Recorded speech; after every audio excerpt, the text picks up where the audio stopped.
एक आएगा कि आप मल्टीप्लाई करिए, एक आएगा आप डिवाइड करिए। तो आपके सामने मल्टीप्लाई बाय 10, 100, 1000, 10,000 इस टाइप से आपको दिए होंगे, आपको करने होंगे। ठीक है, तो मैं एग्जांपल एक पहले मैं मैनुअली करता हूँ, फिर हम उसको शॉर्टकट करेंगे। ठीक है, तो मैनुअली में क्या होगा, मैंने आपके सामने सेम सेम क्वेश्चन लिख दिया है। मल्टीप्लाई में क्या होता है, हम 10 को लेंगे और यहाँ इसे मल्टीप्लाई करेंगे। पहले हम किससे करेंगे, 0 से करेंगे। तो 0 से मल्टीप्लाई करेंगे, सब क्या आएगा, 0 टाइम्स 3 0, 0 टाइम्स 6 0, तो 0 आ जाएगा। फिर इस जगह छोड़ के हम लोग क्या करेंगे, 1 से करेंगे। तो 1 से करने में सेम आएगा, 3 6 5 1।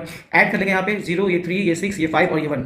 पॉइंट के बाद 2 डेसिमल प्लेस था, तो 2 डेसिमल प्लेस के यहाँ पॉइंट लगा देंगे, यानी ये हमारा आंसर आ गया। ठीक है, और वही अगर हम इसको शॉर्ट में करते तो क्या करते, 10 में यानी कि हमारा जो आंसर था उसमें 6 के पहले पॉइंट था, बट जब सॉल्व हो गया आया तो आंसर में क्या दिखा, 6 के आगे पॉइंट आ गया है कि नहीं। तो क्या करेंगे, यानी कि 6 के पीछे पॉइंट था और वो आगे आ गया आंसर में। तो यानी कि जब हम डिवाइड करेंगे तो हम क्या करेंगे कि 15.63 में अगर मल्टीप्लाई करेंगे तो मल्टीप्लाई में डेसिमल राइट साइड की तरफ, लेफ्ट से राइट साइड की तरफ मूव करता है, यानी मल्टीप्लाई करने में नंबर बढ़ते हैं। तो इसलिए क्या होगा, हम पॉइंट को आगे ले जाएंगे। तो जितने जीरो होंगे हम उतने पॉइंट आगे ले जाएंगे। तो अगर यहाँ एक जीरो होगा तो हम एक वैल्यू आगे ले जाएंगे, तो हमारा आंसर आएगा 156.3, ये आंसर आएगा। अच्छा, डिवाइड करके देखते हैं। तो डिवाइड में क्या होगा, हम हमारा डिवाइजर वो 10 है, तो 10 से जानते हैं 10 1 जा 10, बच गया 5। अब ये पॉइंट के बाद हम वैल्यू अगर कैरी करेंगे तो पॉइंट लगाने के बाद, क्योंकि पॉइंट के बाद की वैल्यू हम कैरी ऑन कर रहे हैं, तो क्या होगा, तो ये 6 नीचे आएगा, तो 10 5 जा 50 हो जाएगा। फिर 6 आएगा, ये फिर 3 कैरी होगा, तो 10 6 जा 60 हो जाएगा, ये आया 3। तो इसके आगे हम 0 मान लेंगे, तो एक 0 और आ जाएगा आपको यहाँ पे, तो 10 3 जा 30। तो ये हमारा आंसर आया। बट अगर हम यहाँ अपने क्वेश्चन में देखें तो हमारा क्वेश्चन था क्या, हमारा क्वेश्चन क्या था, 15.63 डिवाइड बाई 10।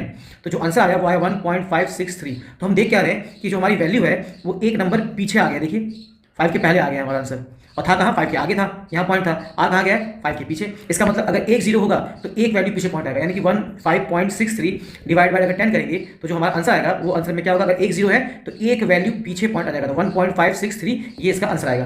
तो आई होप इतना लॉन्ग करने की जगह पे हम लोग शॉर्ट मेथड का अप्लाई करेंगे। तो क्या करेंगे, अगर हमको मल्टीप्लाई करना होगा, फॉर एग्जाम्पल 0.8567 से मल्टीप्लाई बाय 100 करना होगा, और 100 में अगर 2 0 होंगे तो वैल्यू कहाँ जाएगी हमारी, 85.67, राइट साइड मूव हो जाएगी। वही सिमिलरली अगर मैं 8.5 को अगर मैं डिवाइड करूँगा किससे, 100 से, तो मेरी वैल्यू क्या होगी, अगर 2 0 है तो 2 वैल्यू यानी पीछे आ जाएगी, तो आंसर क्या आ जाएगा हमारा 18 के इधर आ जाएगा 0.5, ये हमारा आंसर आ गया। ऐसे एक दो और देखते एग्जाम्पल, अगर आपके सामने दिया होगा फॉर एग्जाम्पल 8.1253 मल्टीप्लाई बाई 1000, तो क्या होगा, 3 0 है तो आपकी 3 वैल्यू क्या होगी, आगे पॉइंट आ जाएगा, तो ये पॉइंट आ जाएगा 5 के आगे, तो 8125.3, तो ये आपका आंसर आ गया। और यहाँ अगर देखेंगे, अगर यही मैं आपको दिया होता